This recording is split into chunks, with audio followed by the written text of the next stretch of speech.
You ready? Yes. Hello, good afternoon. I'm very, very happy to chair this panel, this third panel of our program today after two very interesting discussions this morning. The title of this panel is Europe Most Burning Topics, a Hands-on Approach.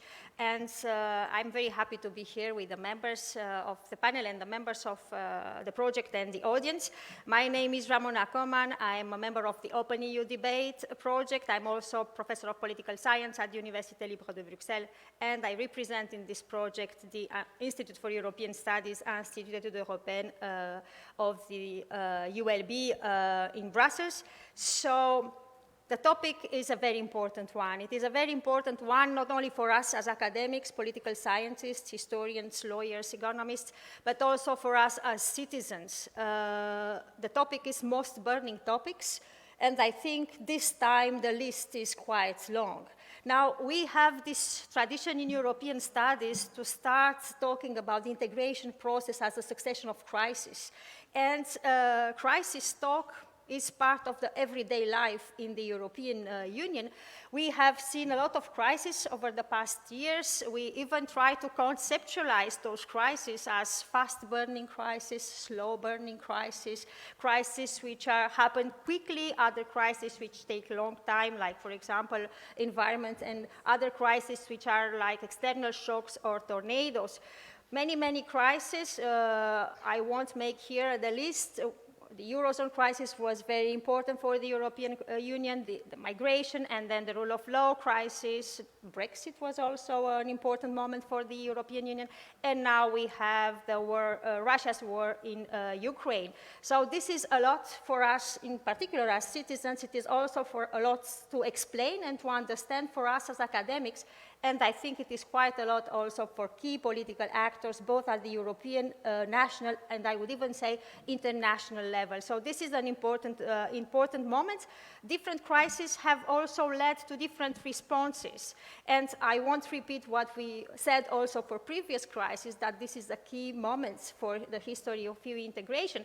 But I think that this time we see something different. And what we see, I would say, this time as being different is this apparent unity of EU member states in trying to give responses to what happens today.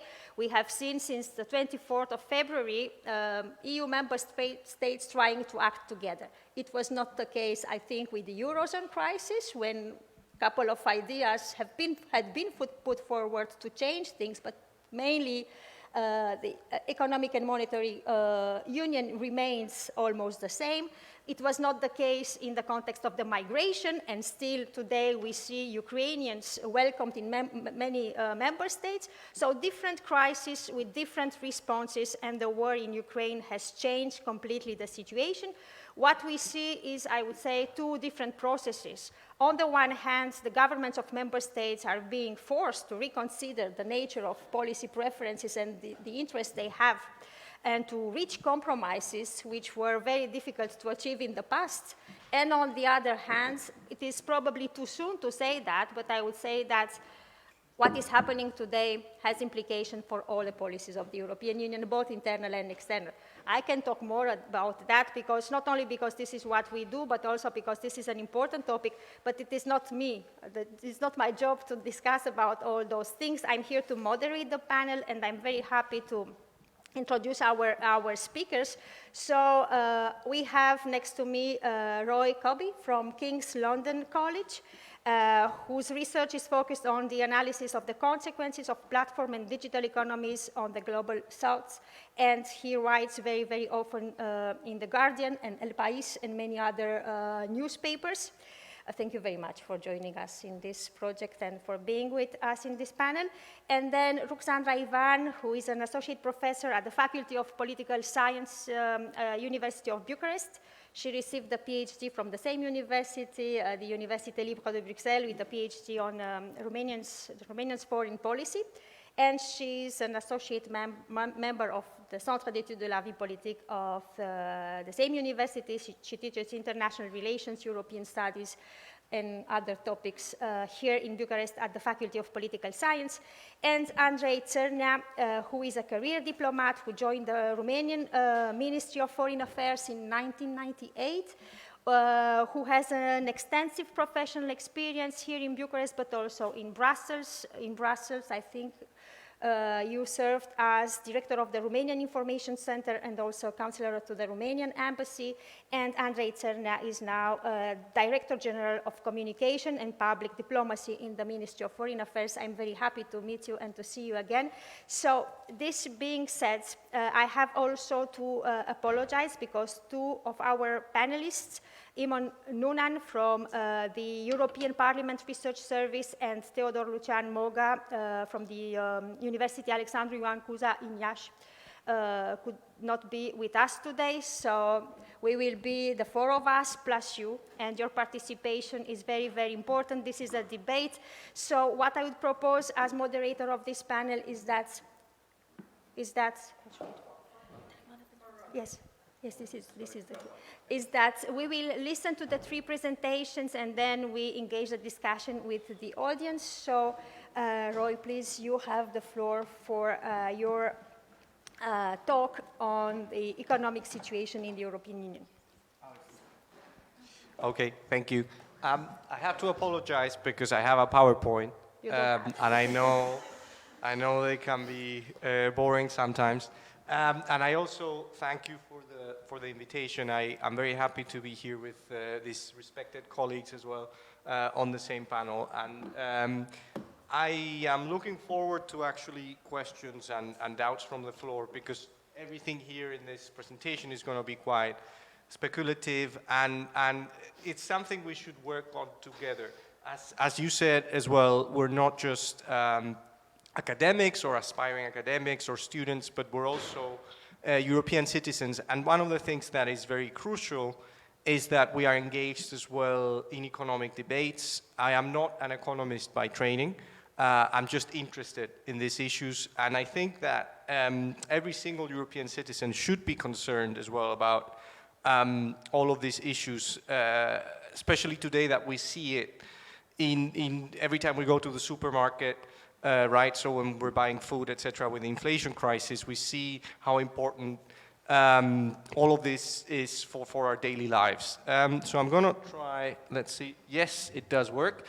I do have a summary. Again, yes, typical PowerPoint stuff, but I'm going to start by defining the sort of contours of the question itself. And then there's a little bit of theoretical framework out there. Since we have more time, I might spend more time on that. And then it's time for the analysis, which I've divided between interest, ideas, and institutions. Many of you, if you're in the social sciences, you know this is the classic sort of divide of causal factors in policy studies, policy analysis. And then we'll have a small conclusion. So I know, well, the question is there a new economic consensus? And to define economic consensus is actually quite difficult. Even 10 years ago or 15 years ago with the financial crisis, it was typical that those in positions of orthodoxy that had dominated policy making until the crash would claim that there was no such thing as an economic consensus, right? So someone like Alan Greenspan, who was the former chief of the Federal Reserve in the United States, would claim that no, I mean, there's actually a lot of debates within economics and there's no marginalization of certain schools. I would argue against this, but I don't think you need to argue against this from a critical perspective. There's many students of economics in the past decade that have organized through forums like Rethinking Economics, trying to look at different perspectives and trying to move away from what is, I think, clearly seen as a lack of economic and pluralistic economic debate in university and research, but also in public discussions. If you don't believe this, there's people in the IMF, which is not a radical institution or a critical institution, that have been able to map how patterns of thought in economics operate through the years. So this is by Sharif, Enger, and Hassanov, who've also done excellent work in industrial policy, but here they're focusing on what they call growth narratives, right? And from 1978 to 2018, you see there's definitely, so they basically do word maps and you know, complicated data stuff around IMF programs and reports and conclusions.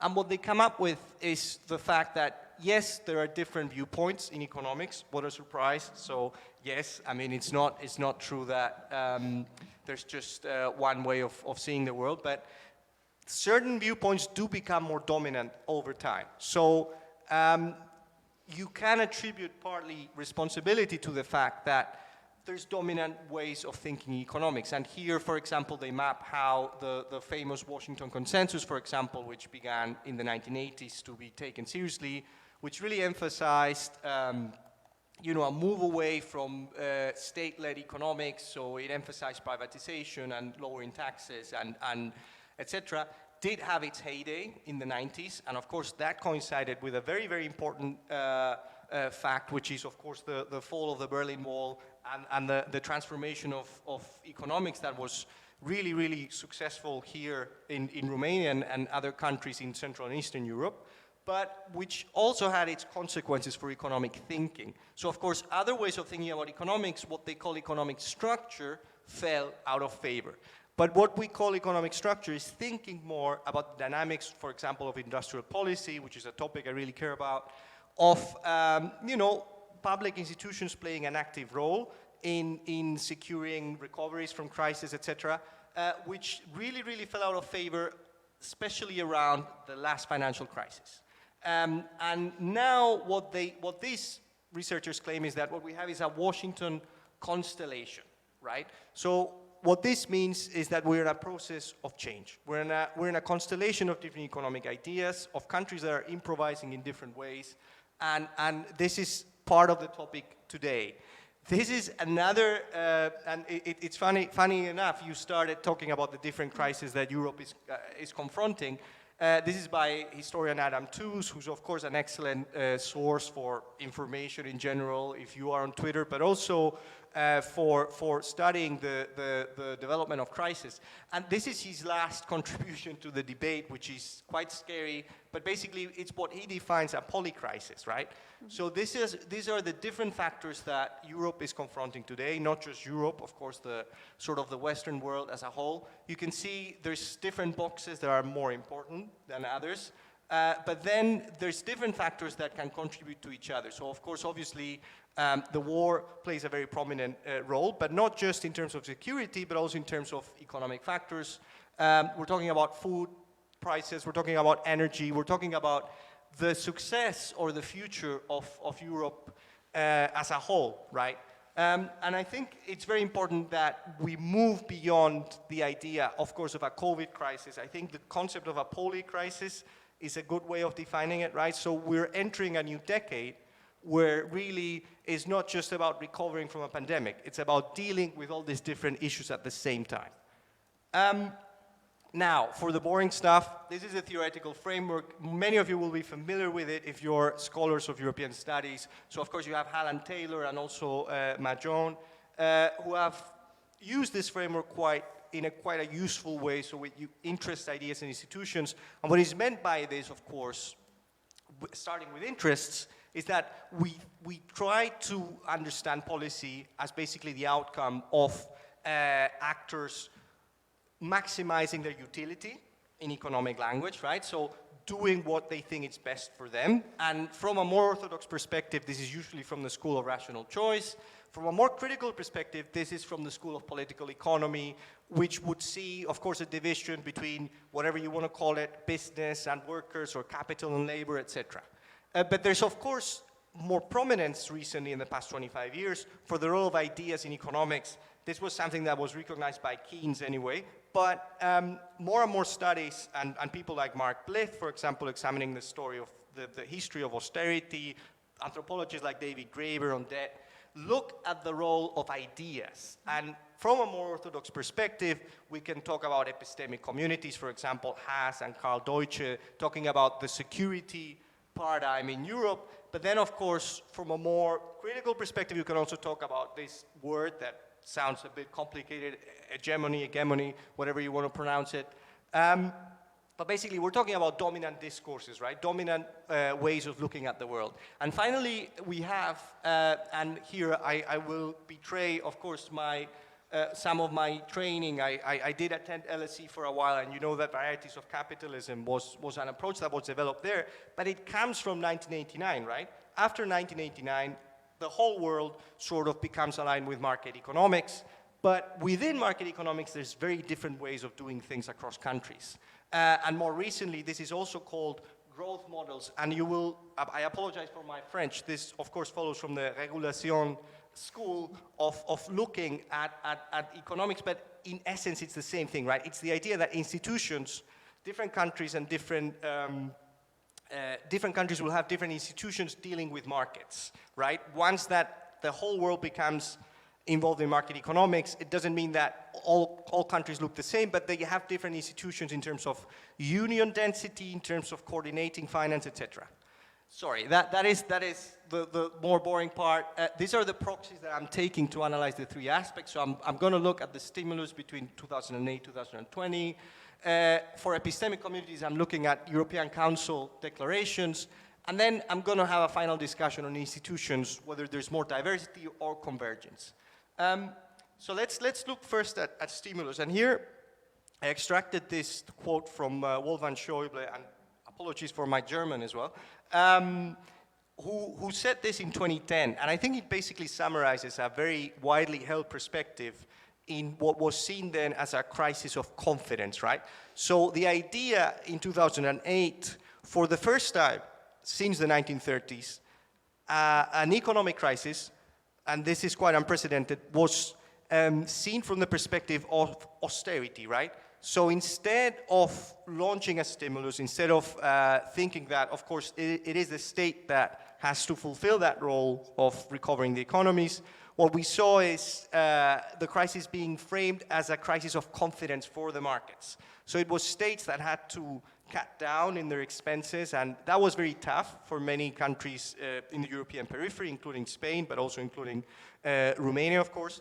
And this was the overall lesson, and we see that in the comparison that is visible here. Sorry if it's not that easy to read from the distance, but here I'm comparing the stimulus expenses in a very basic way between 2008 2020. There's plenty of European countries there, but also global countries for reference.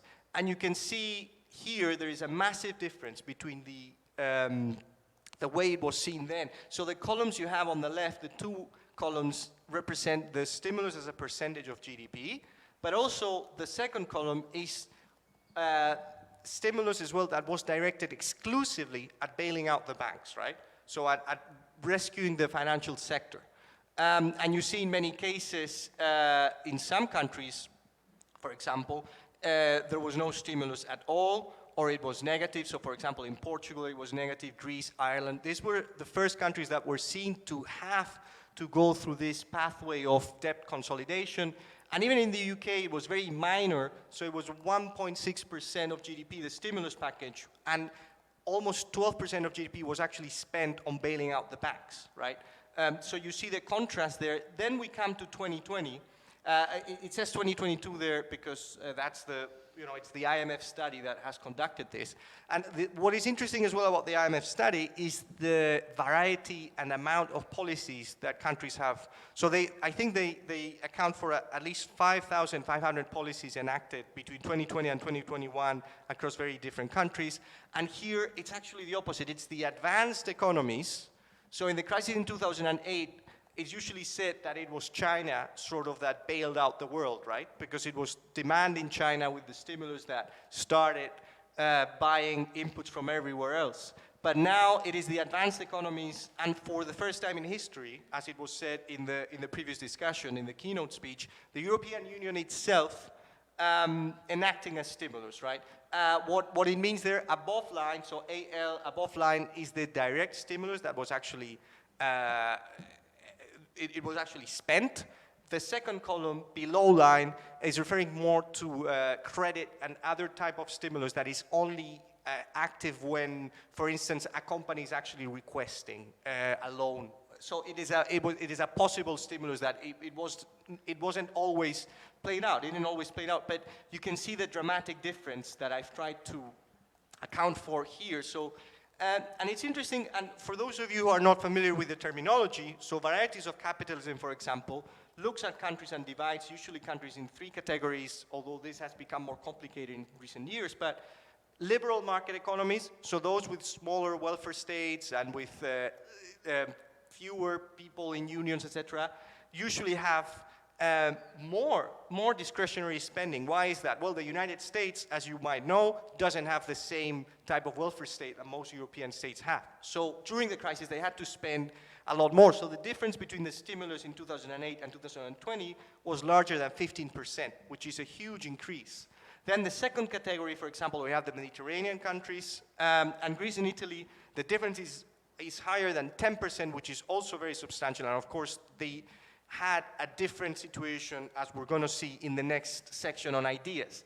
But then even coordinated market economies, so these economies are economies where usually the state has a more active role in the economy, unions are more involved, and also banks, for example, in countries like Belgium and Germany, especially mid-sized banks, are much more flexible and connected with companies and ready to give them credit. So even there, the difference was of 5%, so across the board. So this is the first sort of piece of evidence.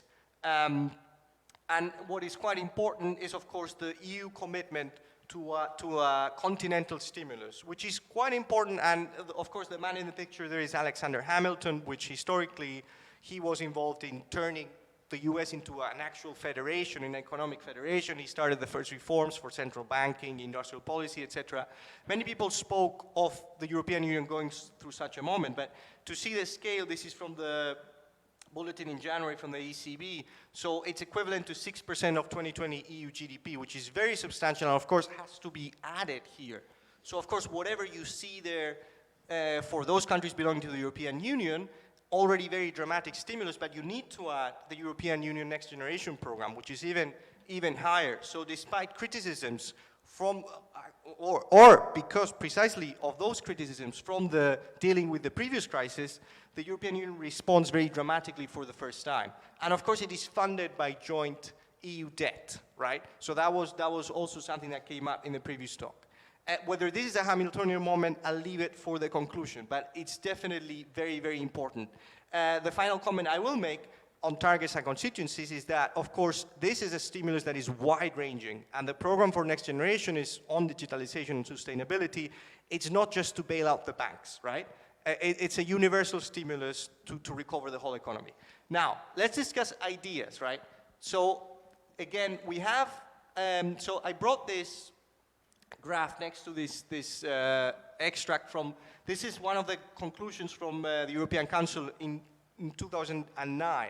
And so countries were barely out of the crisis. I would say they weren't even out of the crisis, but here the European Council European Union Council is already talking about the crisis as if it's already over. But on the graph you can see how long it took for a lot of countries to actually get out of the crisis. And some of them, even in 2018, like Spain and Italy, you can't see it, it's very sort of difficult to see, on the screen, but hadn't even reached the same GDP that they had from the start of the crisis. So what is very clear here is that even though the fundamentals, right, the economic fundamentals weren't showing a strong recovery, the discourse, the ideas that were present on the European Council is that the most important priority was fiscal consolidation, which meant, of course, austerity, cutting down expenditure to pay for debt, which I would say it's a bit of it's almost like, as it was argued by Spain, Greece, etc. at the time, you can also pay debt by growing, right? So we're talking, if it's a percentage, we're talking about a percentage of GDP debt, you can also grow your GDP to make that debt smaller. But that argument wasn't heard. The difference with summer 2020 is dramatic, right? So if you go to these documents, they almost seem to be written down by what would be very, very critical think tanks in 2008, 2009. So even the language massive public and private investment at European level to set the Union firmly on the path to a sustainable and resilient recovery, creating jobs and repairing the damage. I mean, even the language and the fact that it's going beyond recovery, right? So it's going through green and digital priorities. We're talking about a true stimulus package that is also looking beyond that austerity, definitely, but sort of prefiguring a new role for European institutions as enablers of economic transformation. So this is my summary, right?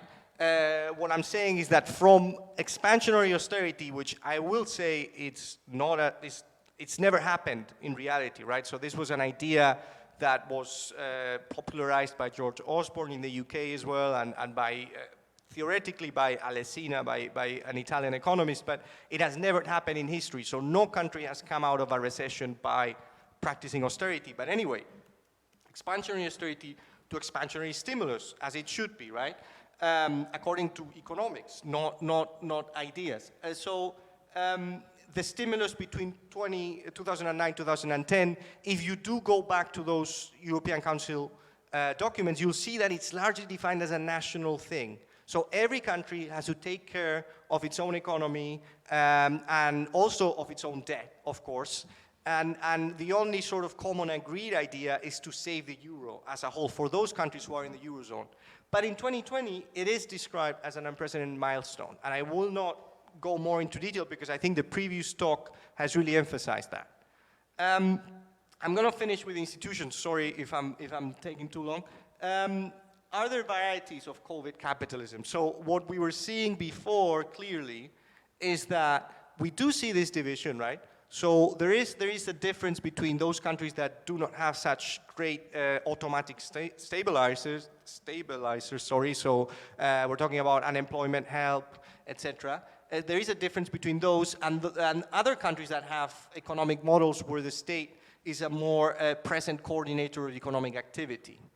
But the true question is whether the rest or whether the tendencies in the world are towards difference or convergence. And here I would suggest that there's two ways of looking at it. So this is from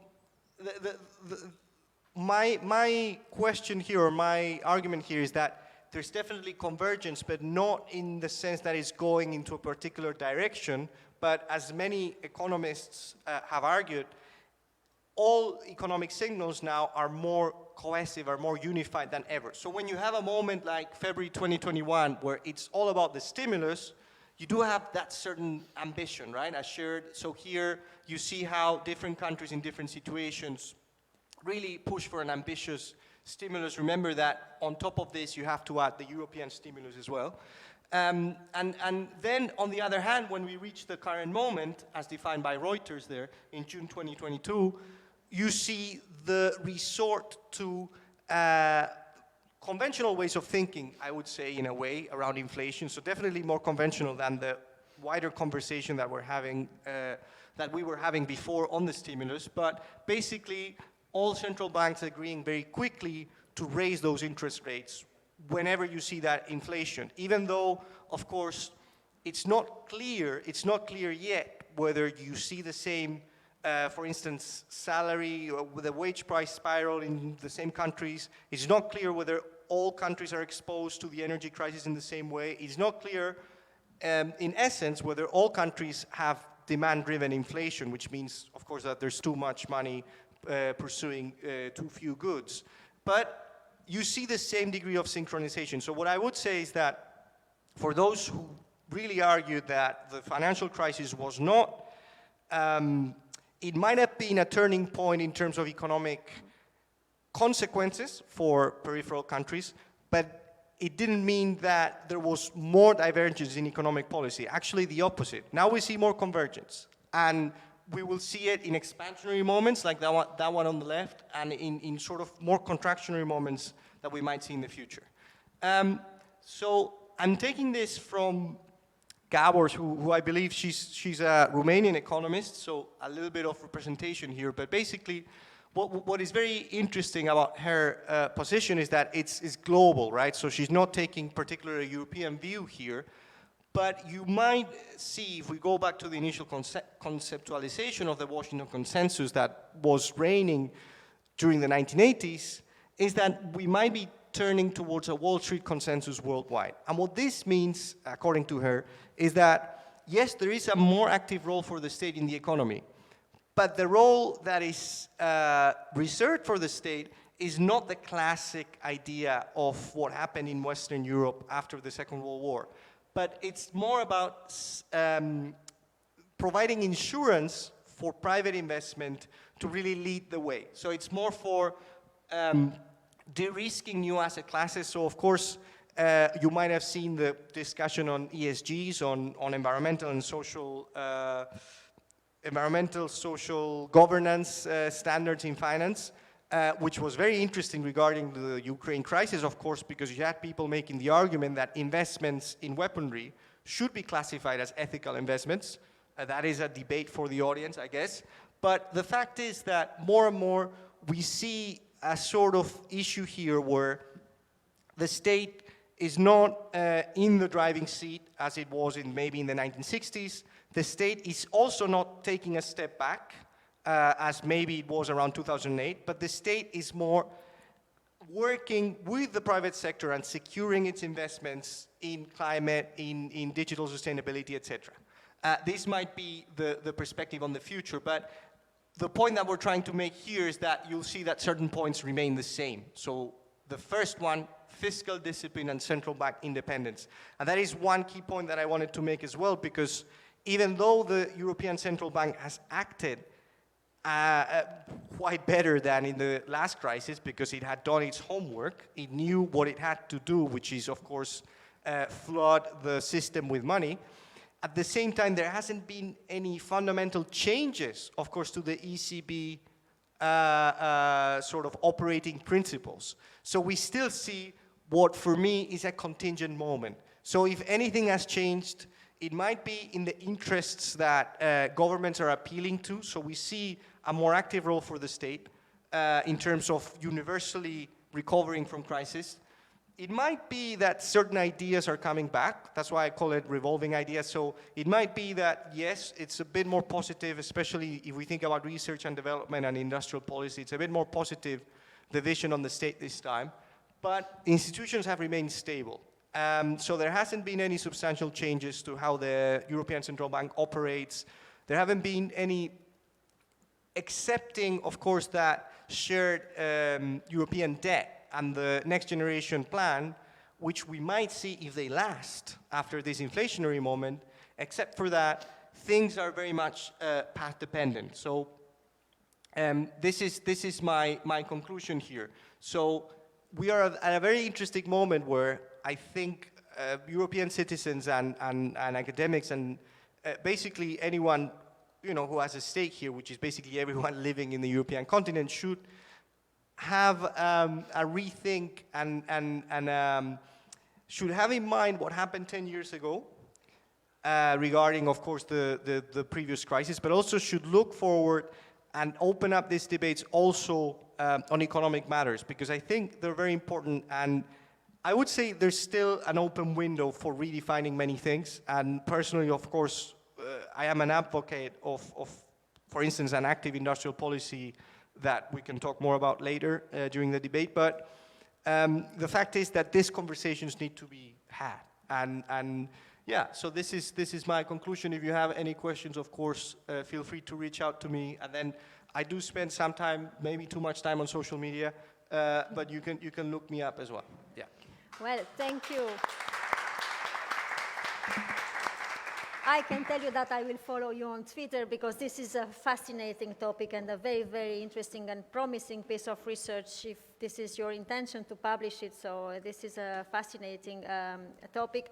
And we see, and we are moving from this presentation on the new economic consensus to what I call political dissensus, which is the concept that I put at the center of my work to refer to the clash between liberal and anti-liberal ideas, which is illiberal democracies, something that we often say we see in Central and Eastern Europe, but I think it is not something which is specific to Central and Eastern Europe. We see it in many, many other places, and in particular in some well-established democracies in the world. We often give the example of Law and Justice Party in Poland and the Hungarian Fidesz to talk about illiberal democracy, but this is a transnational phenomenon, a transnational movement with connections between the East and the West.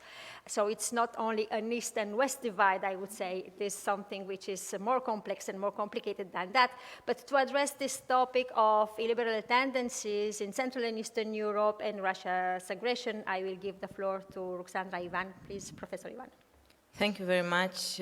I'm very glad to be here, and I take this opportunity to salute once more the very good cooperation between the Faculty of Political Science at the Bucharest University and the National School for Political and Administrative Study.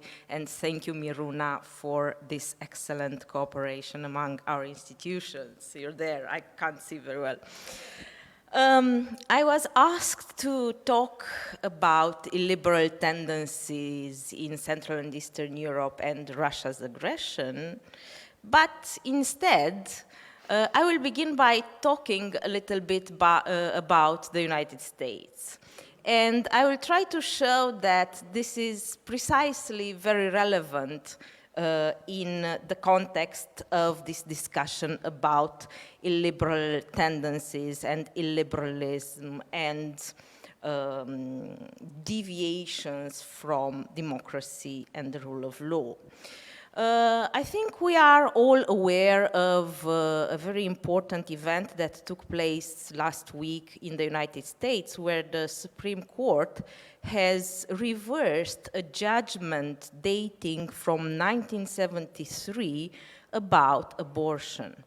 It is the Roe versus Wade case in which, in 1973, the court had established that the federal states could not limit the right to abortion.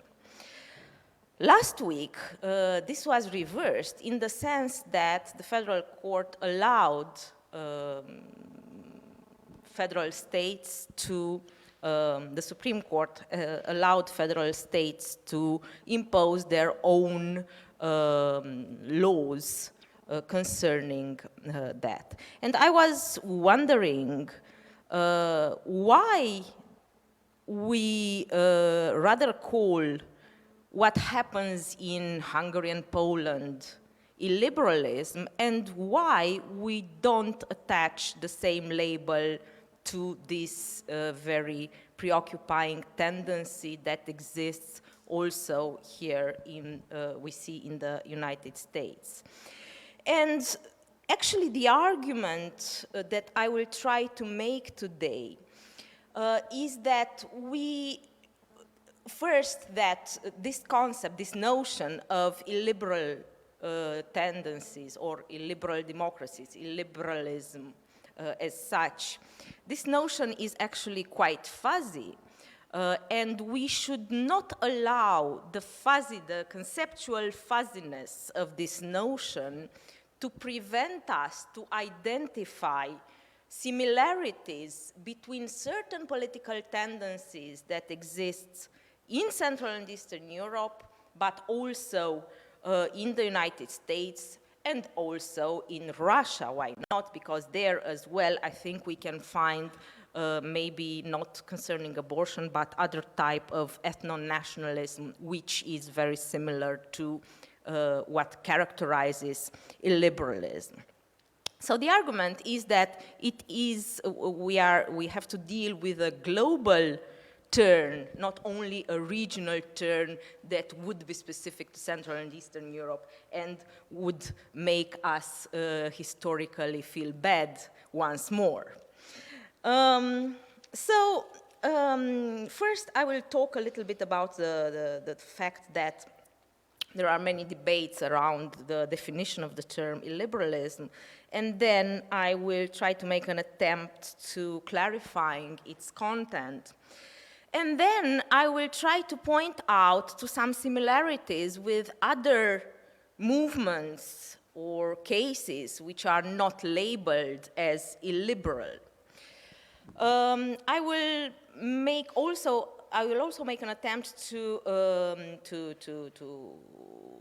explain or to point to some causes of these illiberal tendencies. And finally, we will try to see together what is to be done about them and about preventing these trends.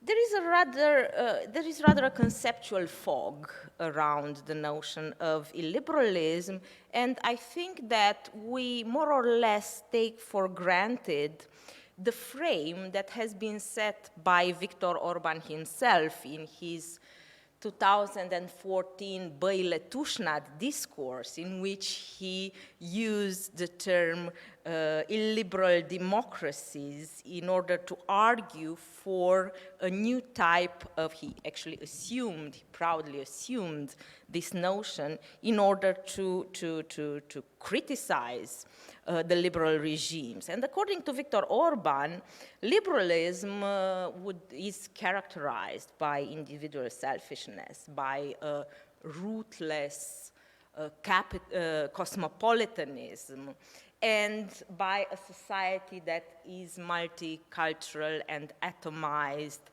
and in which citizens are rather more inclined to claim rights than to accept that they have duties to the national community and to the state. And instead of this, Viktor Orban proposed a so-called work-based society in which the worth of the individual would be determined by the amount of work that he or she, well, he didn't actually use she. No, of course. That the individual does. Hungarian, there's no such distinction. Oh, sorry, I didn't know. There's no gender in Hungarian, so you would say it would be the same whether it's male or female. This might also explain other type of gender-related approaches that, yeah. So, work-based society, an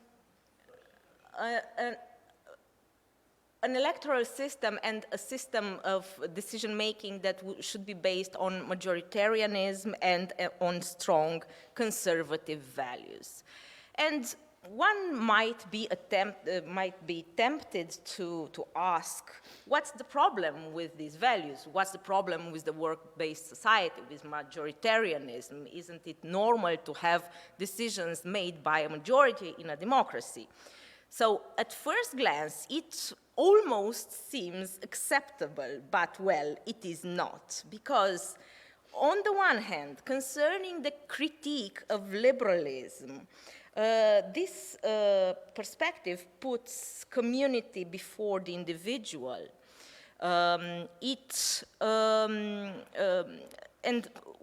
we should see the oppositions that this perspective frames. What is contrary to cosmopolitanism? Well, ethno-nationalism and a strong national and sovereignist perspective. This perspective actually takes over one of Marx's ideas about the atomized society. The society was atomized by capitalism in Marx, but in the perspective of Viktor Orban, this is not a critique of capitalism per se, but only rather a cultural critique of the cosmopolitan approach. And then, concerning the proposed project of society, if worth is based on work, then what intrinsic value is left for the human life? In China as well, you might say that the worth of an individual is based on work. Concerning majoritarianism, I remind the very famous books by Arendt Liebhardt, in which he explains that in societies where you have multiple cleavages, the majoritarian rule is not the most appropriate because you need to grant minority rights and so on. Well, of course that all these points can be criticized. They have been, and well, the problem is that academics, of course, as it happens most of the times, they didn't agree on a common definition of what liberalism is, but they rather emphasize the fact that the notion is very fluid and it is situated somewhere in the middle of a continuum that would go from democracy to non-democracy, while describing some kind of a backlash from democracy towards non-democracy. However, the notion has been framed, and some features of the notion are that illiberalism is nation-centric. It puts the nation in the middle of its discourse. It is sovereignist, it is majoritarian, and it favors traditional hierarchies and cultural homogeneity. And here we arrive at the very contemporary discussion about identity politics, because illiberalism sends or is very intricately linked to the issue of identity politics and to the so-called cultural wars. But I prefer to get back to that a little bit later. Anyway, illiberalism is also about a shift from politics to culture, and I think that this is very important because the discussion about culture can be much more vague, but in the same time it can be much more emotional than a discussion about politics, which at the limit can be pushed towards a very rational debate about how it is best to govern a society. While when you talk about culture, you also need to refer to identity. It is much more personal, much more emotional. And also, illiberalism has been associated with a postmodern perspective over society, because it precisely in the name of a certain type of realism and coming back to more stable foundations of identity and thought, illiberalism claims for having roots in an age of globalization where everything is floating in a way. So from this point of view, it would be postmodern. Of course that academics also should try to clarify the relations that exist between liberalism or illiberalism in our case and democracy and capitalism. But this is also a very lengthy discussion, and I'm not really sure, this is the problem, I'm not really sure that these debates about the gender of angels leads us to something very consistent, which might help us address the challenges that we face. Because while we are quarreling over terminological nuances, the reality takes over. And what is this reality?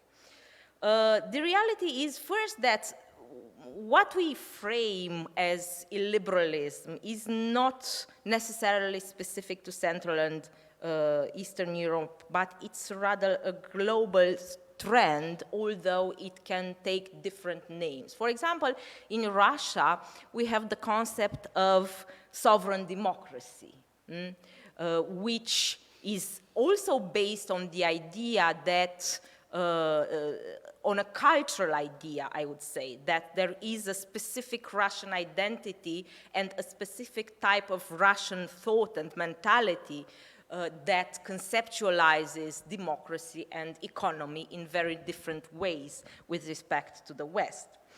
In the United States, we have the alt-right movement and a very interesting movement that is called the Dark Enlightenment, for example, which is also promoting these types of ideas, although they are not labeled as illiberal.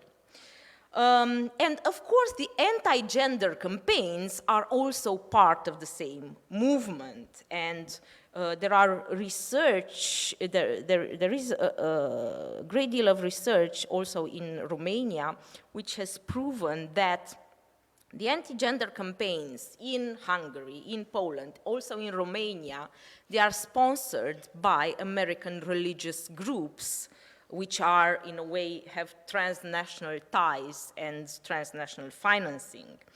And, well, there's this type of religious conservatism which is common to Christian Orthodox Romania or Christian Orthodox Russia, to practicant Catholics in Poland, or to neo-Protestant groups in the United States, and which are promoting the same values concerning family, the right of women over their own bodies, and so on.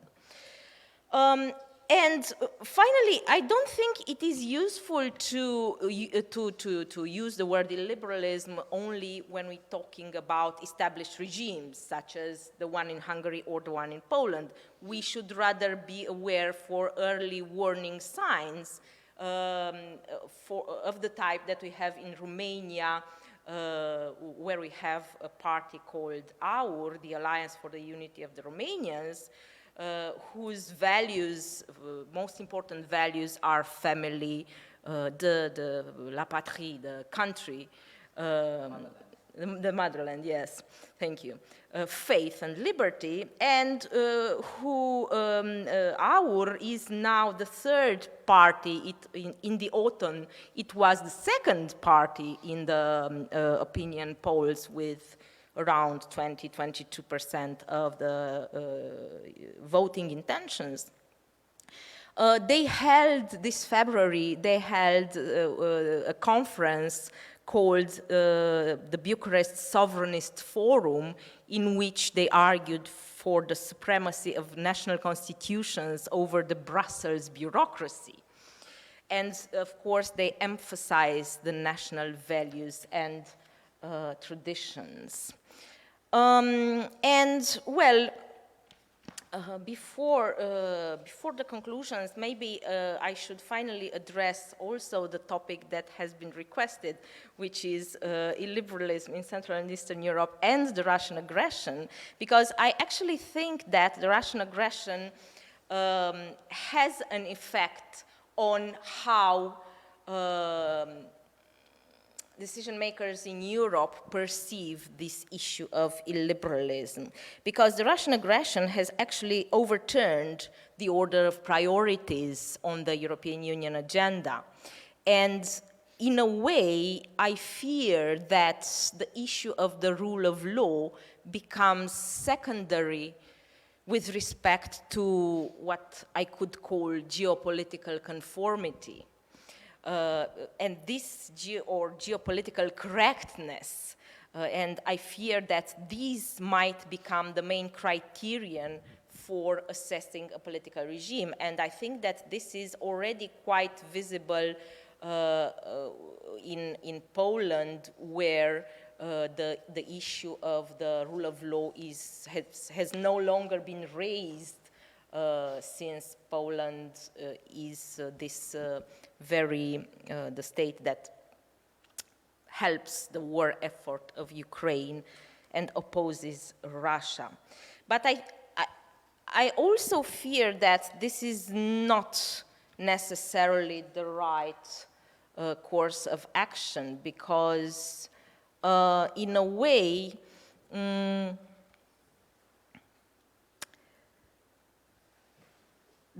the rule of law is a little bit, I would say, more fundamental than the geopolitical positioning at one time or the other. Of course, on the short term, I can see why this is relevant, but I think that the consequences over the long term are more dangerous. How these illiberal tendencies how can they be explained? Well, first, I think that there is a slide of the entire political spectrums towards the right in certain countries, which can be explained by the lack of a viable social democrat or socialist alternative. This is the case in Romania, for example. It's about economic frustration of marginalized or of marginal societies, marginal in the sense of periphery societies, I would say. There is also this shift of political discourse from politics to culture, to this politics of identity and cultural wars. There is, I think, that there is too much identity going around these days, which of course creates polarization.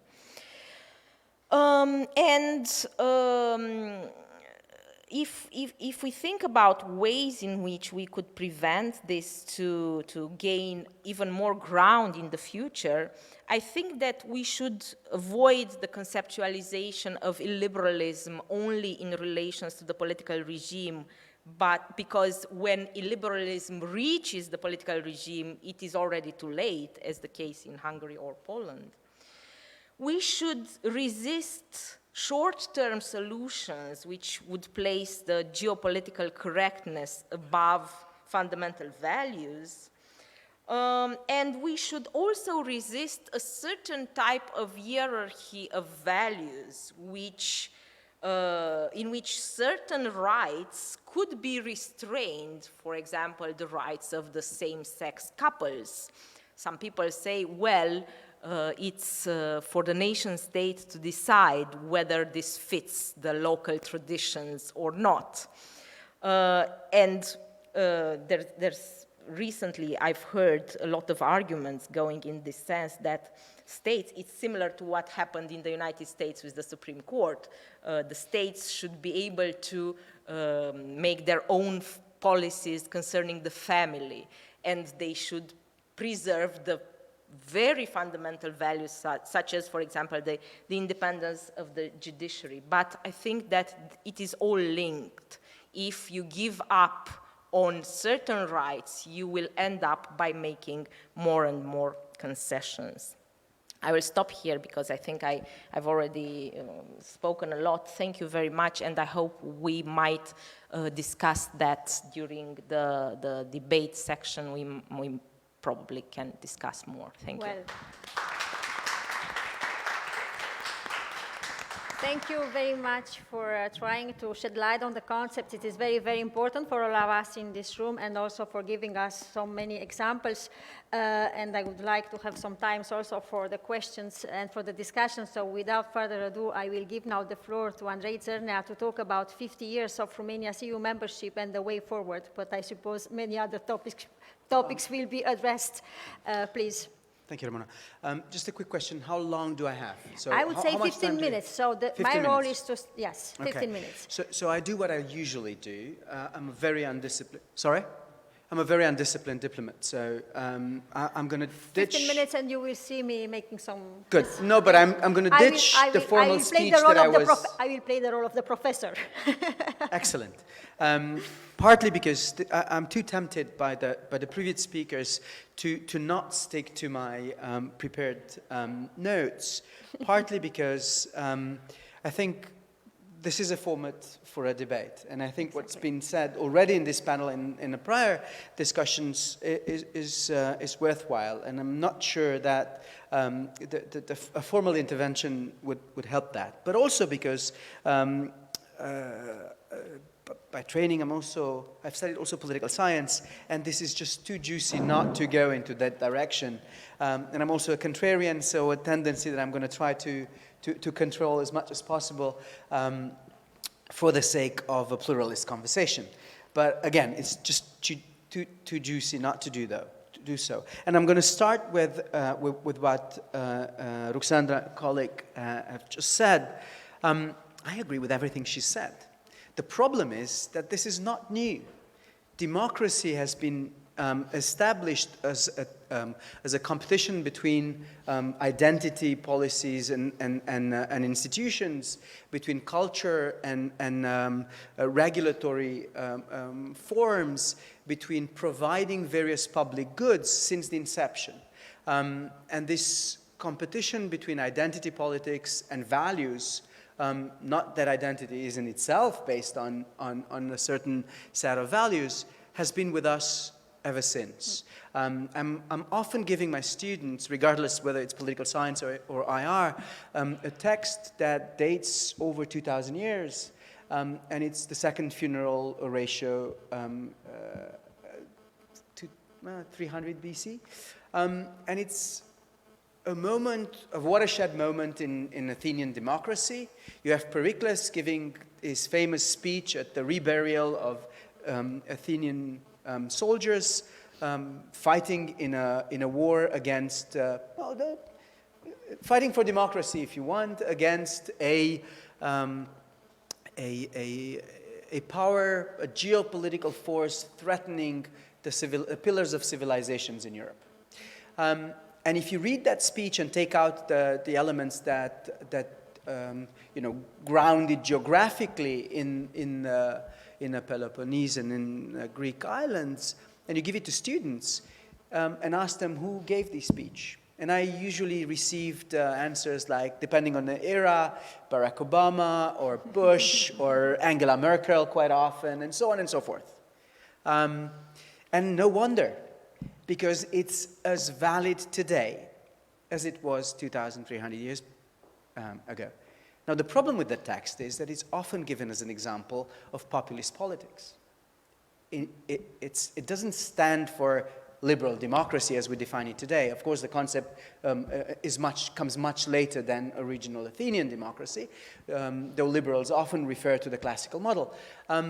It's basically a populist speech asking citizens of Athens to go to great lengths to support a specific political candidacy, so it's also an electoral speech, but also to imagine that war is possible and sacrifice again their sons and daughters, particularly their sons, husbands and fathers, for a coming continuation of war as an instrument of state.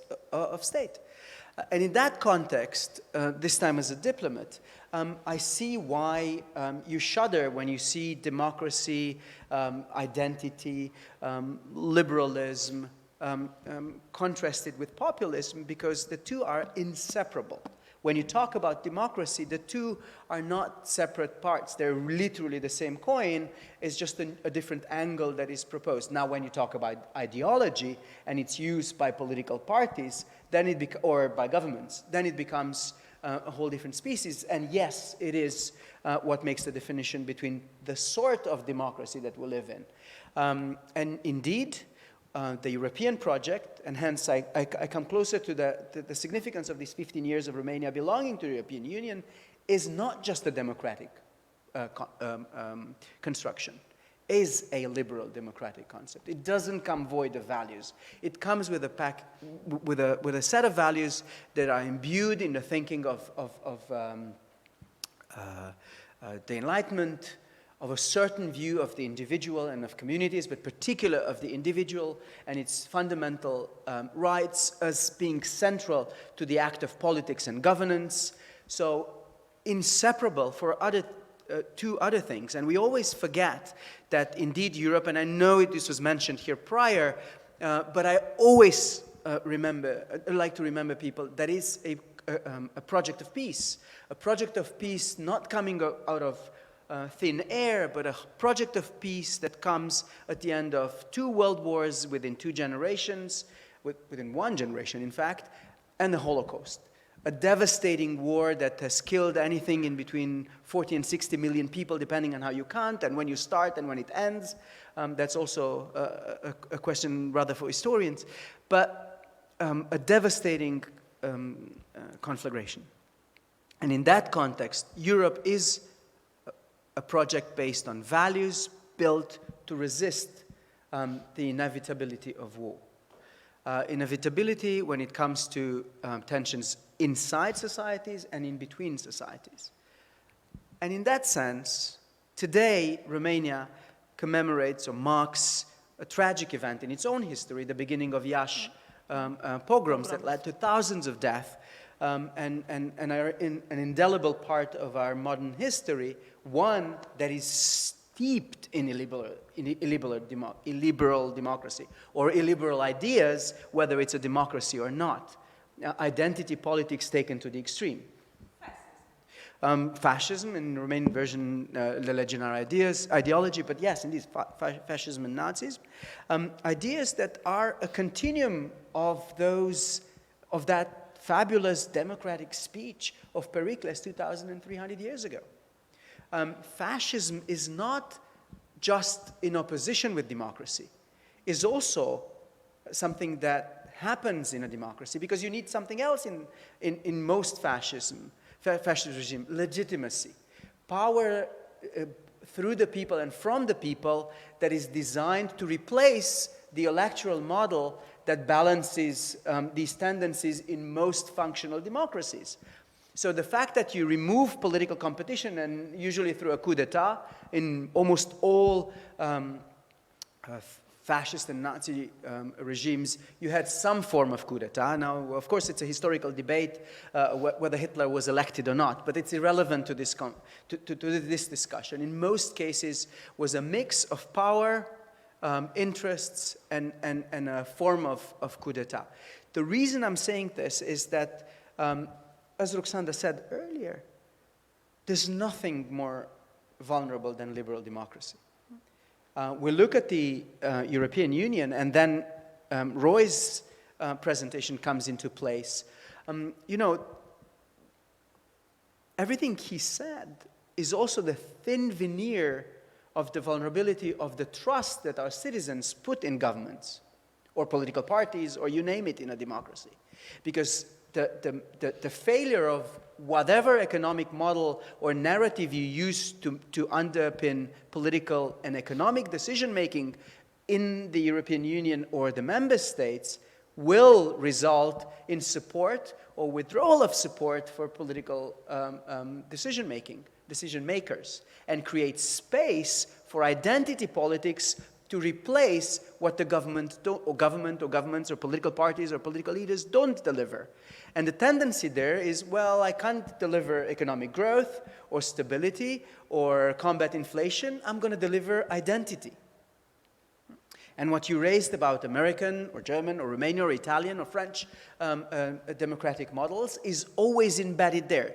It's the guidebook for identity-based politics, and thus illiberal ideas that come packed with it, whether it's white power or ethno-nationalism or sovereignism, is always there. It's embedded in the democratic model. So in that sense, those narratives are far more than just angles that cover specific ways of addressing economic problems or talking about them. They're not just linguistics, as you mentioned. They are fundamental tools, and one decision or another may be the defining factor of the future of democracy, not just prosperity and economic success.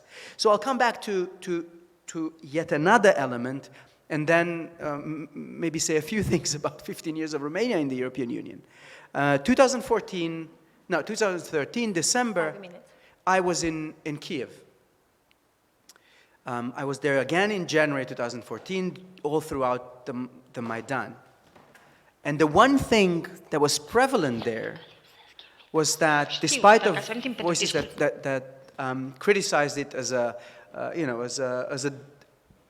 civil strife in between or inside the Ukrainian society, in between different economic governance models, preference between a closer even geopolitical preference towards a more significant relation with Russia and its economic zone, or with the European Union and the West, etc., etc. And people talked a lot about values there. To me, the most striking symbol was that you saw on the Maidan as many EU flags as you saw Ukrainian flags.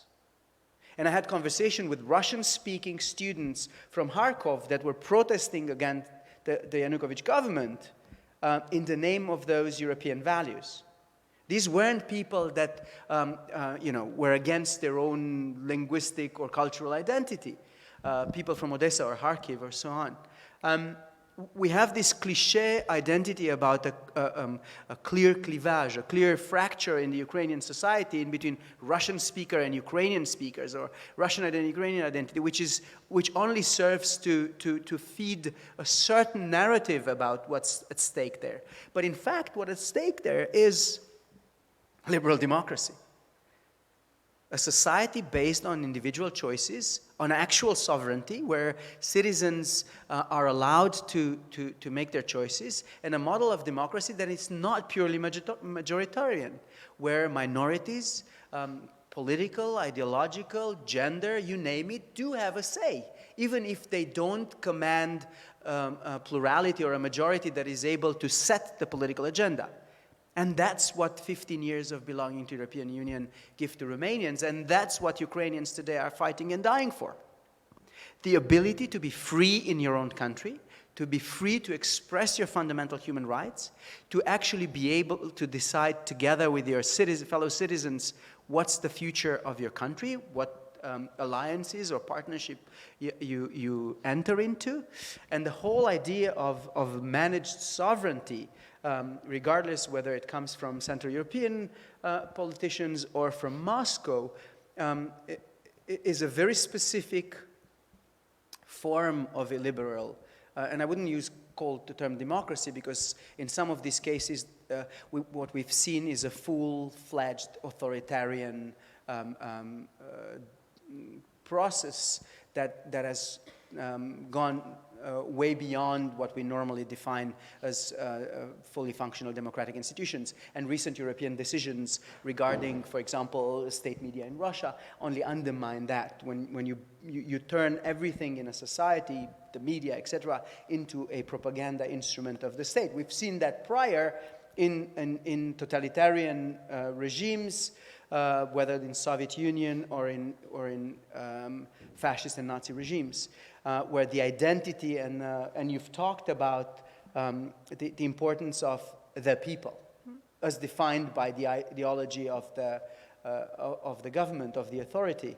And that's inseparable from the concept of power, and if you link it to that of identity, again, it's very easy to see how notions like white power or very conservative ideas, and I'm not criticizing here conservative politics, because there's not, in a democratic setting, whether you're conservative or progressive, or you self-define as liberal or Christian Democrat or social democrat, means very little when it comes to really the fundamental of recognizing the value in this pluralistic society and having respect for the ideas of the other, even if your political choices, values are maybe in competition. Romania has joined the European Union 15 years ago, and it's a process that continues today. I think that that is what makes the difference between being at peace, prosperous, and sovereign. And I think that the statistic that we've seen recently show two things across the EU, but also globally, that citizens can usually recognize the aggressor in international affairs. This, I put my IR hat on. Second, this doesn't mean that they will be ready to, quote unquote, punish it, because they also think in terms of self-interest, rightly or wrongly so. Third, that when it comes to Europe and European values, but also NATO, for example, European citizens have, the support that they receive has increased over the last 2 years, and particularly since the beginning of Russia's renewed war in Ukraine, because it didn't start in February this year. The war started in 2014, and we've seen that prior in Georgia in 2008. So it is nothing new, just the scale and the brutality of it. It's equally unprovoked, illegitimate, illegal, and in that sense, it's not a surprise that that's how we react as Europeans. Now, it is also about narratives, both in terms of what the outcome is going to be in terms of our domestic politics in the member states or at the European Union level, and their narratives and stories and self-definitions matter a lot. And there, we pat ourselves on our shoulder and say, oh, but we're winning the narrative in Europe against the Russian propaganda. Everybody sees Russia as the aggressor. Everybody sees the brutality of their action there, the blatant violation of human rights, both in terms of right at war and right in war, so at the illegal nature of how that war is conducted. But if you look at the statistics and the data coming out from sub-Saharan Africa, the Arab world, Latin America, a lot of Asia, that is not clear.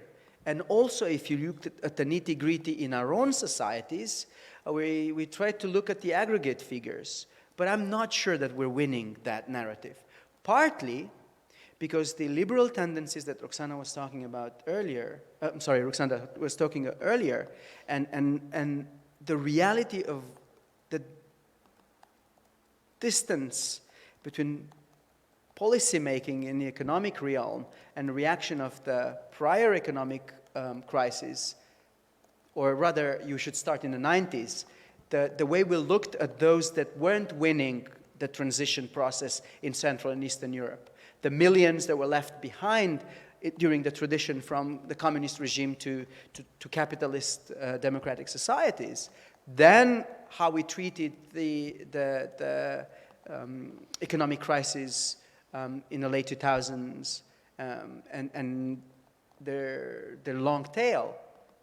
And right now, how we deal with the consequences of both a war in Ukraine and its externalities, some of them used intentionally, gas, food, etc., as tools of war, again, not unprecedented. The Holodomor in Ukraine led to millions of deaths, was domestically used, so to speak, inside the Soviet Union, but was a mean to break the will of the Ukrainian people for sovereignty.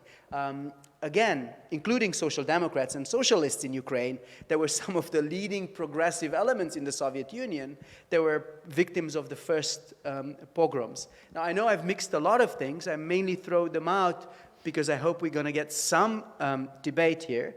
But I'll conclude by saying that there are very few things in my diplomatic career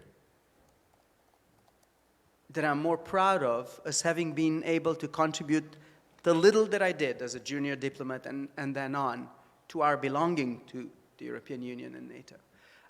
Without that, I think that the security, prosperity, and future of our citizens, regardless where they live, whether they're in Romania or are among the 4 million that live in other EU member states, would be a threat.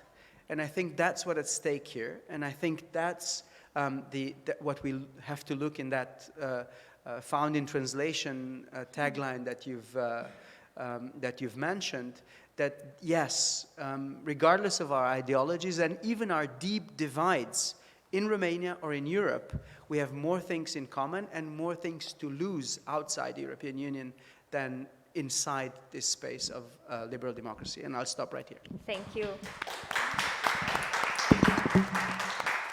I'm happy because this is one of the points that I made yesterday in our panel, that we have more things in common, but we tend to emphasize the differences. But this was just a quick reaction to your conclusion, Andrei. So thank you very much. We have a bit of time also for the discussion with the audience. I promise you that I will be very, very brief. I will just ask a couple of questions to our panelists, and then I will take questions from the audience. So maybe 2 or 3 comments. Maybe I will start with you, Roy. So this is a fascinating presentation, as I said, and I was also happy to see some ideas from Romanian colleagues, scholars, Daniela Gabor, Cornel Ban, who are working on the circulation of ideas and the role of ideas in economic policy. So this is amazing.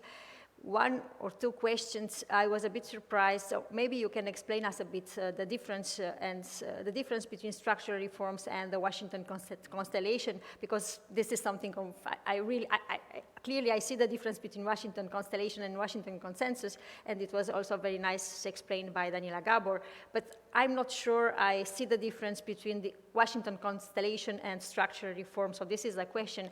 And then, because this is a panel of academics, I was a bit surprised that, for example, for the role of ideas, you said that you will use the European Council declarations. So I was expecting maybe to hear more about who are the economists who are behind, you know, the head of states and governments.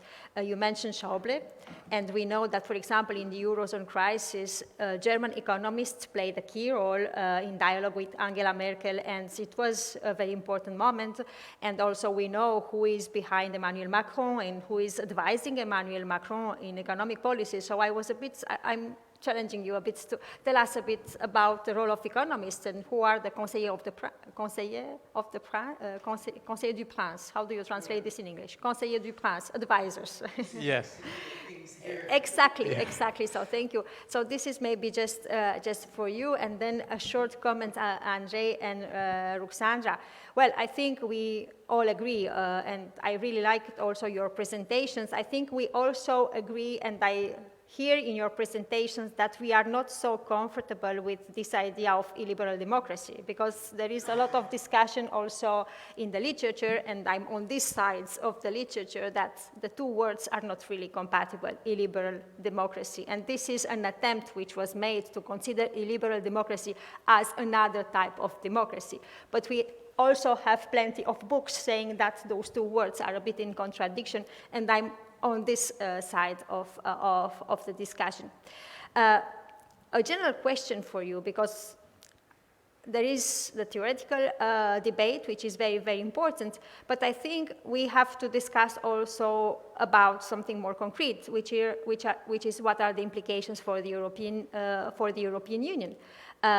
You mentioned it very rightly, Ruxandra, so the war has changed the priorities for the Commission. The Commission was ready to do something with the rule of law in Poland and Hungary. The mechanism, the conditionality mechanism now is applied in the case of Hungary, but nothing happened with regard to Poland, because Poland welcomes the highest number of Ukrainian people for the moment. So what are the implications? And this is something very important for us. There is economic consensus, but I come back to my expression and what I said before. We have dissensus with regard to democracy, with the values. And one point which is here, Andrea, I would like to see if we are on the same page, is that it is true that democracy is about conflicts. It is true that democracy is about competing narratives. But is this about democracy, the fact that we have incompatible understandings of power, legitimacy, sovereignty? Because what I see in the discourse of, for example, Viktor Orban and again Polish political leaders is that they use the same words, sovereignty, democracy, fundamental rights, European values. But we see there a strategy that we saw also in France in the 80s. It is André Taguieff who wrote about that, it's not me, but saying that they use the same words, giving them a completely different meaning. And this is where I tend to say that this is not, disagreement about, this is really incompatible and antagonist clash about values, and probably it's not what we have seen before. But I will stop here. I don't know if you want to react now to that, or if you want me to collect some questions from the audience. I'm ready to react initially, yes, and thank you. maybe we can do that. So I think your first question is very interesting because I do adapt my presentation or when I discuss these issues to the audience a little bit, and if I'm not aware of the type of audience, then I try to keep it as I would say as dry as possible because I do have. And I'm making an effort, for example, in Spain, writing for, media that might be a little bit more conservative. I'm thinking about a place called El Confidencial, for example, where I'm trying to explain what's going on in economics, but trying to use language that would be acceptable in a way. But I did have in my notes, if you want to go to the particular question of who is behind or who was behind both 10 years ago. I think there's excellent work. Of course, I did, for example, I avoided using the word neoliberal, but because it is a complicated word, I've never understood why it's so controversial just to say yes. I mean, there was a certain agreement in the 1990s that there was an economic path to follow. Indeed, what you mentioned before, a lot of the issues that we have today with Russia have a lot to do with a lot of bad economic advice that was given in the early 1990s. Probably we wouldn't be sitting down having this conversation if, the one particular strand of economics had dominated. Imagine how different Europe would be today if after 1989 you had a Marshall Plan for Central and Eastern Europe, including Russia probably, rather than what you did have, which was, of course, shock therapy. That is an open question. We cannot roll back history. But the work of people like Philip Mirowski and Quinn Slobodian is very good at identifying how these transnational networks of thought have a lot of influence, of course, in the thinking behind the setting up of the European Central Bank.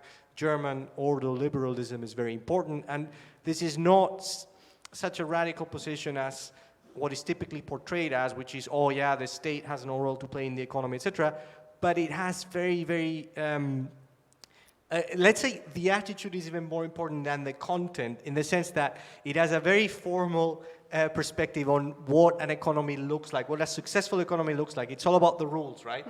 And this is, it was, of course, an accident of history that it was an Italian who had the central bank in 2012, but probably it was Mario Draghi who saved the euro just by acting like a central banker should act, which is, of course, guaranteeing the solvency of a currency. Still today, of course, the ECB is designed in such a strange way that for the ECB to actually protect the euro as a currency, and of course everything that comes around with it, it has to bend around, go around the articles, and still a constitutional court in Germany has to assent to the decisions that it's taking. So probably, yes, that would be the problem that I'm positing between the permanence of these institutions and when they were designed, which is the late 1980s, early 1990s, and the reality. And recently in my article for this media that I'm telling you about, El Confidencial, which was in Spanish, I was using the metaphor of Oscar Wilde's tale about, the dress that the emperor is wearing, when actually, still orthodox economists will say that the emperor is naked, when actually central bankers, economists have acted quite quickly to put a dress on the emperor. They've done very unorthodox things to do so, and we're still claiming that no, the state shouldn't intervene in the economy, no, there's no monetary financing of our currency, no, etc., etc. When, if you look at any of the things that were done to prevent disaster during the pandemic, we have to the top level all the efforts that the state did to guarantee currencies and, of course, to put the stimulus, and at the very granular level, even the financing of the basic research that went into the vaccines that have saved a lot of lives was state publicly funded. So that is the conundrum that we find ourselves into, and I go to, of course, the points that you were making. I think there's very few instances in history, and I know the 1930s is overused as a metaphor, but it's clearly, and of course the work of Karl Polanyi is very important there, but it's clearly the case that there's only a few instances in history where the tendency towards illiberal democracy has been prevented. One of them, of course, is the New Deal in the United States, where there was a very clear danger, actually, of democratic backsliding. Some people don't remember that so often, but when Frank Delano Roosevelt wins the election, there's at least 1 million members of the Ku Klux Klan in the United States. There's an active Nazi party in the United States as well. And it is the audacity of such a wide-ranging economic program, which we saw partially, of course, in Next Generation, that prevented that democratic backsliding. One could also look at a minor, let's see an example from the opposite, side of the political spectrum. Even the role that, for example, why did Germany and Russia follow different pathways in the late 19th century and early 20th century? To a certain degree, with all the repression that went into it, the SPD did feel that could play an active role in democratic politics in Germany in the late 19th century, early 20th century, in the way that, of course, social democracy or the socialist movement couldn't in Russia in the same period. So when you do have that sort of lack of inclusion of these political movements, you see what happens, and of course the work of Barry Eichengreen and others has been very useful, the gold standard, etc. This goes to answer your first question in relation to what you were saying as well. We really need to keep pushing for that transformation of the institutions that we have towards accepting the economic realities that, it is fine. We have relied on Keynesianism or whatever you want to call it to get out of this crisis. We cannot have a war without a war economy, right? And this is crazy. I mean, to think that citizens, and we have seen this in the United States as well, where the stimulus was even more ambitious, where people are, okay, fine, yes, we understand, we have to defend liberal democracy and our allies like Ukraine, but at what cost? And it is very dangerous if we keep advancing through this decade. We don't know how long the conflict is going to last. And we simply keep thinking that, again, you can run you can have an actual war without that sort of war economy. And I think that there's a lot of blindness to that regard that, of course, has a lot to do with institutional inertia. Your second question was, sorry, I forgot. European Council, but you don't have to address everything. More specific. Yes, with the ideas in the European Council and the declarations. Do we really see ideas in the declarations of the European Council? It is more, tricky methodological. Oh, question. yes, it was a methodological question. I will say that it has a lot to do with time as well.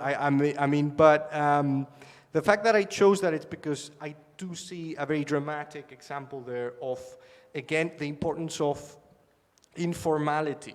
We still I think there's a lot of, and you started the section with this, we should recognize that Europe, the European Union, has grown through a lot of informal decision-making. It's not all about the treaties, it's not all about, and we did see that reaction when you read those texts from the European Union Council meetings. There is a realization that, okay, this time it really is different.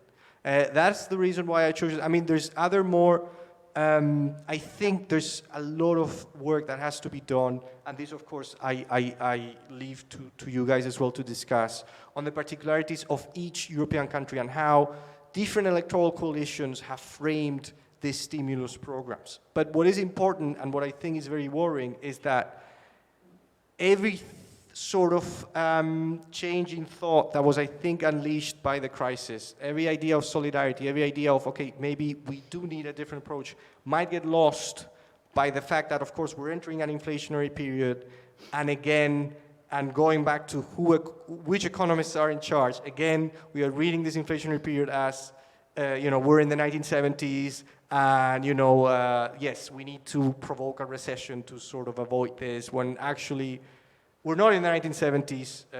People are not in unions anymore, for example, so you don't have those second-round effects, et cetera, et cetera. We need to think about problems in a different way.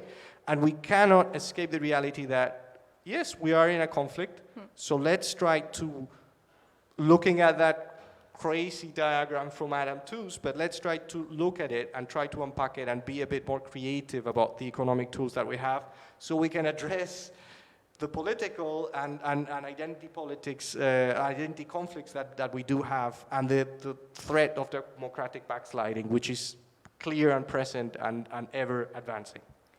Thank you very much. So Andrei wanted to respond to some of the questions, but maybe Ruxandra, I don't know, you decide who go first. Just very quickly, because I would rather hear also questions from the audience. You've mentioned FDR's plan as a way to make a country come together. But in the same period, you have wages of destruction, talking of Adam Tooze. Economy was used and a massive scale projects from the autobahns to the war economy was used to make a nation come together. So again, that's why I wanted Ruxandra maybe to answer, because culture and ideas are equally important. And politicians sometimes invent their own crisis in order to maximize the power effects of that electoral competition in a democracy. So we cannot separate this sort of illiberalism from democracy, because at least in the beginning is based on gaining control of the electoral process via discourse. Then it becomes more complicated when power is an actual tool and it's used effectively to actually diminish the role of the electoral process in order to maximize continuity in power of a specific force. Then it becomes not just illiberal, but factually undemocratic, because there's nothing more important in democracy than how the electoral process functions. And if you start eroding that, there's not a democracy. Even if you call yourself a liberal democracy, you stop being a democracy. And you've seen that in all authoritarian regimes. Even if they started, very few of them actually did, but even if they started by winning elections. And that's why I think the point is very important for the European Union as such. As to the question on the councils, being in an institution that does negotiate on minutiae on those, they usually have two elements. One is the part where 27, prior 28, member states negotiated language, and this does have effect of making them pretty boring documents. Now, pretty boring, it doesn't mean that there are not interesting things being said. And then there's the informality element, and the fact that you also have certain actors being not necessarily always the large countries, but particular actors on particular issues in the EU, as the way we built the European decision-making, including at the Council, that are having an outside role in shaping specific elements. And that is also very definingly European. You don't find it in any other polity, because there's no other polity like the European Union. And in that sense, we're a continuous experiment, one that is, until now, highly successful, but very vulnerable. Thank you. Ruxandra? Thanks. Just a few words on the discussion rather than on the question itself. I think that, of course, economic frustration of citizens is a very strong explanatory variable for the rise of illiberalism and for the support of illiberal tendencies, precisely because, at least in Central and Eastern Europe, but I believe this is the case also in Western Europe, trade unionism is very weak. There are no collective contracts anymore. So the possibilities that people have to express their social and economic dissatisfactions are very limited. And this is why they are translated into support for political parties that promise them a certain economic revenge in a way. And this is why probably the European Union, I believe it should be more responsive to these social and economic needs of the citizens, because here I think the the Romanian case is the following. In Romania, you won't see people getting out in the streets to demand salaries, raises, or to stop inflation, because it's perceived as being selfish in a way. We militate for values. We get out in the streets for freedom and for very ideal principles, but we will never get out in the streets for a bigger salary. But, sorry? Or at least our problem. I think it's, when you have syndicates going out, it's very criticized by the whole media and the whole good people, beautiful people of the establishment. This doesn't mean that people are not frustrated by economic issues, but they are in a way ashamed to put them forward, but it will show in their preferences at the polls, probably. Thank you very much. Well, I think, yes. Yes. You asked about the Council, and we always forget that the European Union is not just the Council. And let's forget the Commission, but there's the European Parliament. And we I think, constantly forget the importance of the European Parliament at actually shaping European policy. Slowly, not always in the most elegant way. It doesn't yet play the role of an actual parliament in a sense of legislating, but it's getting close to that.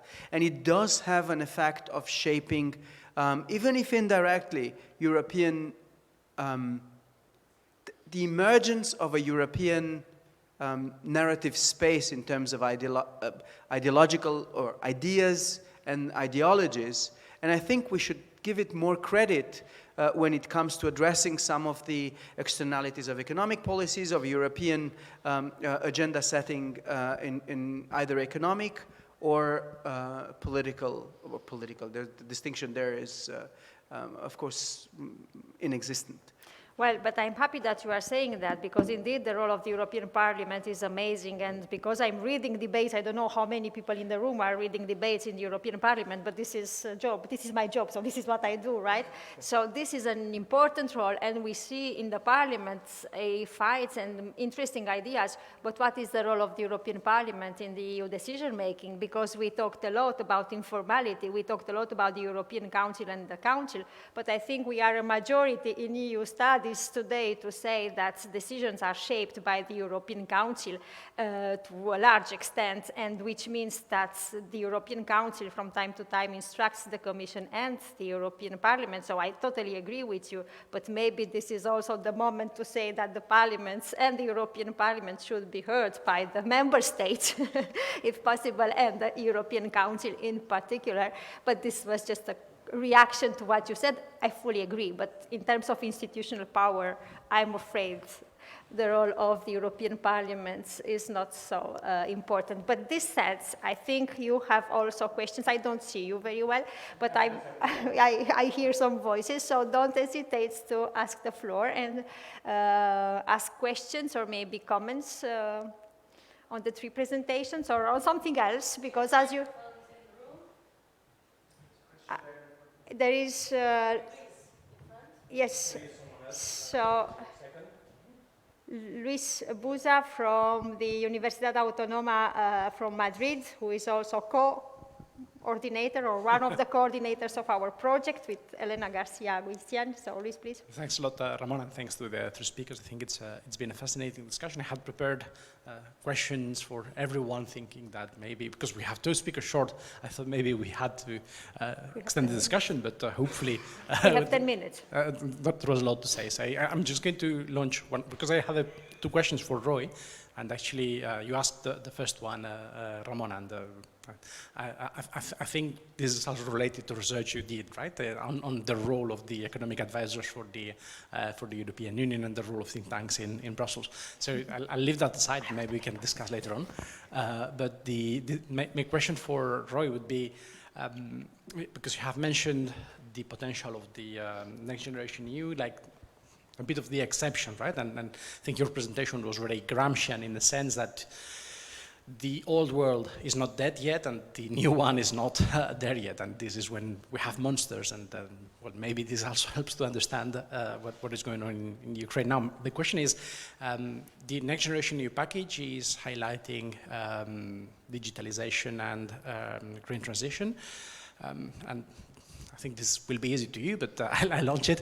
What's the role of industrial policy there? Because in the reference you made to Gabor, it looked like the role of the state is to sort of guide investments into these two sectors, but to what extent do we need a more active role of the state rather than that? Because I think for the private sector, there's a lot of regulatory uncertainty, and for instance, Spain is an example of regulatory uncertainty in relation to investments in green energy, green transition in general, but we are seeing that in the energy sector all the time. I mean, now we have the Iberian exception and so on, so I think private sector can legitimately say the regulatory environment is not ripe yet to invest massively in that, and then we have the inflation. I mean, what looked like a very massive investment plan maybe doesn't look that big anymore with the effects of the inflation. We keep hearing that companies do not want to reply to calls for tender and so on for the Next Generation EU because it is indexed in prices of 21, and that we live in a different world in 22. So my question is, do we need to revise the Next Generation EU? Do we need a second round of Next Generation EU? What would be the right approach to these guiding investments in this world of inflation, but also war and so on? Thank you very much. Other questions or comments? Yes, there is one. Luis, just behind. Thank you. Thank you. My name is Dominique. I study international relations at the National University of Political Studies and Public Administration. I had to read that, yeah. I know that I think all three of you have worked with youth at one point in your career, and I know that at least two of you are also teaching. So I was wondering, how do you see youth radicalization nowadays, and how do you think it impacts each of the fields that you talked about? You know, Roy talked about this new economic consensus. How does radicalization of youth impact that? And then we talked about democracy, and of course, how do we see that impact? And then Mr. Tsarnau also talked about the EU and how we see it. So yeah, that would be the question. Yes, of course. It's your field. Exactly. Yes. Well, there was a saying in the 1968 protest in France. It was written sur la Seine. It said, "Be realist, ask the impossible." And therefore, I think that it is very good for the youth to be radicalized. They're not enough. The problem is that the youth are not, yes, they're not radical enough in the sense that they are not making claims, they are not taking a position towards what is actually going on. Because if you look at the broader picture, and we didn't touch here on a lot of issues that are relevant, starting from the climate change to a lot of others, to the nuclear threat and so on, the youth should be radical. The young age is the age of radicalism, because afterwards you become whether you want it or not, you become more moderate or busy. You are too busy to. So this is my position towards youth radicalization. Other reactions, other advice? Andrei? There's a famous poem where the goes like, rage, rage against the dying of the light. Indeed, I think we're faced with a methodological problem also. In sociology, anthropology, political science, maybe less in IR. We see youth as withdrawing from society, as hiding behind their screens, activism, collectivism instead of actually going out in the street. But that is also tied into the disappearance of certain classical institutions like trade unions, which saw youth being very active and also functioning as a as a democratic uniter between generations. So younger workers and older workers and so on. There was a process of socialization regardless almost of the industry and environment. Nowadays, we're all hiding behind our screens and devices. So in that sense, I think we lack the tools, the methodological tools to see youth participation, because when it matters, whether it's environment, and we've seen certain movements that got a lot of traction in younger audiences. We saw with Romanian protests, I think the most massive participation that we saw was back in, I don't even remember what year was, when the Roșia Montană protests were. So you see that certain topics, particularly if the narrative is right, whether for good or bad reasons, because then we get again into malign foreign actors and how they manipulate particular parts of the society and of discourse, both online and offline. But when it comes to that, I think youth participation will be, whether classical participation, so protests in the street, etc., or new forms of participation, including political participation, will be the defining factor. And I conclude by saying that the last European elections gave us a glimmer of hope, because across the board, like literally almost in all 27 EU member states, the number of young people participating in the electoral process grew. Now, they still remain the least, the 18 to 35, those that participate the least in European elections. But the numbers and the percentages grew, and grew in some cases, including Romania, significantly. And I think that's a glimmer of hope. True. Thank you. Yes, Roy.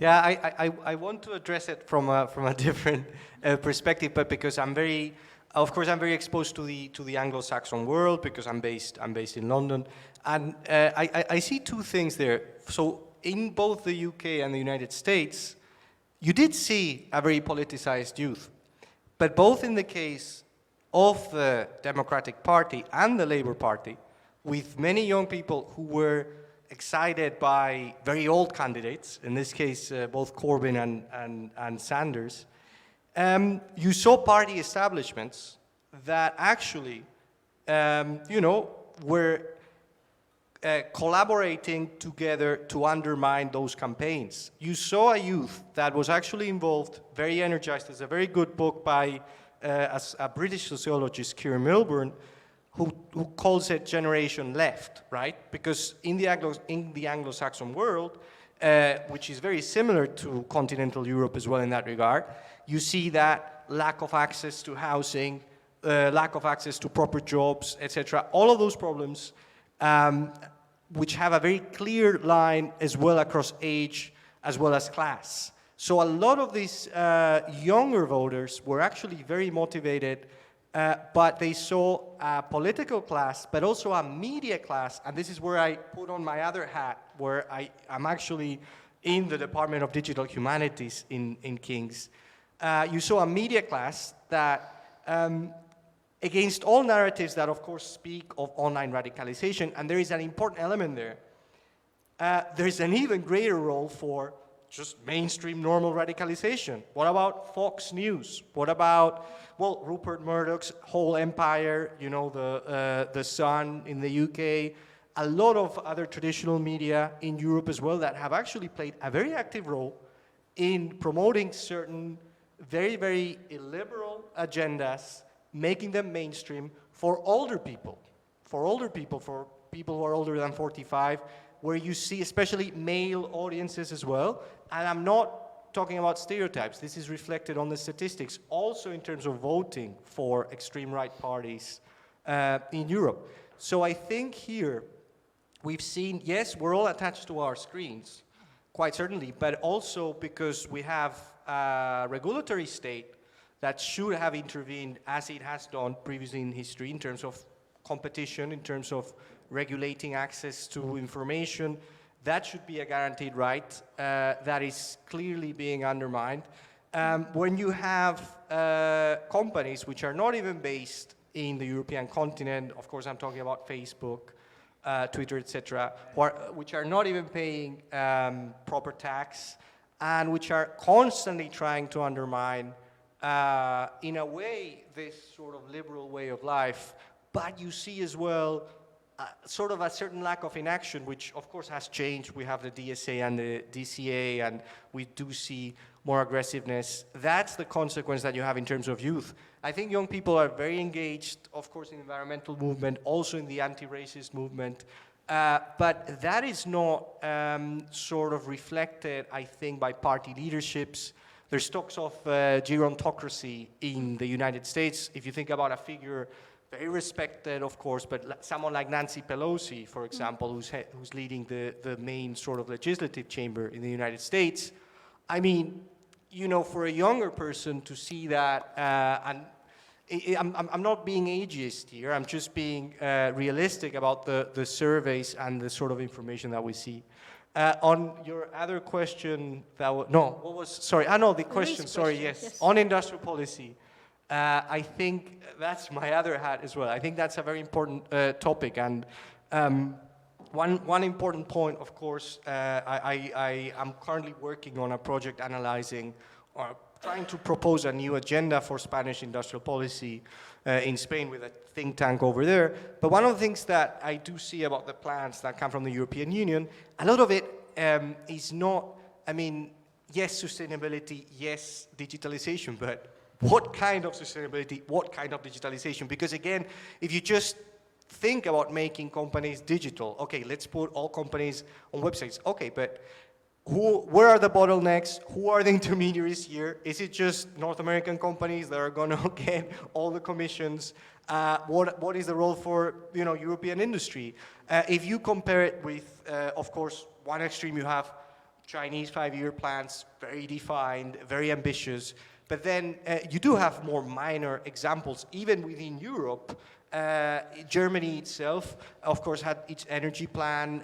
The Nordic countries have very ambitious and very forward-looking innovation agencies that pursue mission-oriented approaches in the way that Matsukato talks about. All of this should percolate much more, I think, from the top down.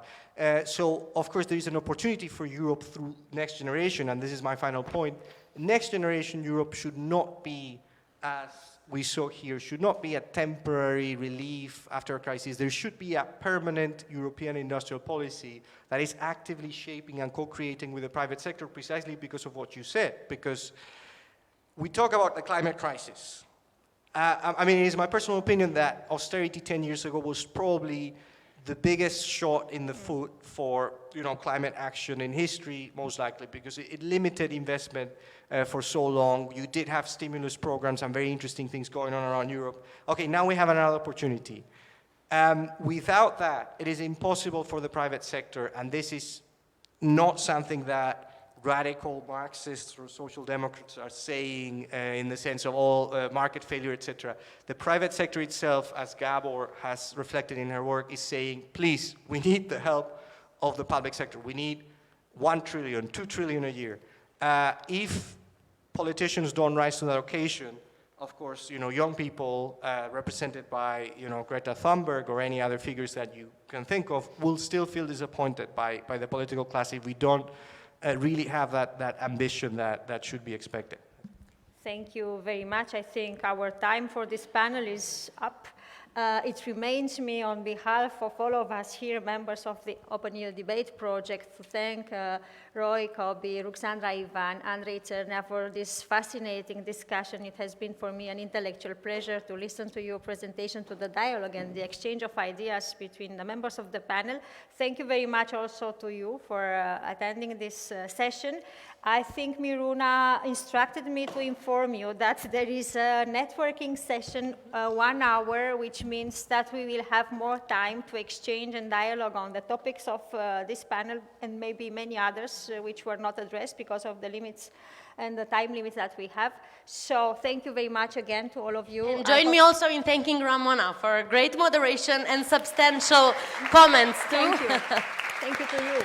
And as Ramona already mentioned, we invite all of you to continue informally with 1 hour discussion. If our guests are able to stay, it will be a great pleasure, especially for the students, to share questions and comments with you. So we expect you back of 5:30 for the closing discussion of this conference focused on Europe's geopolitical reawakening, the new role of Southeast Europe. So at 5:30, we look forward to have you back here. Enjoy your coffees and discussion.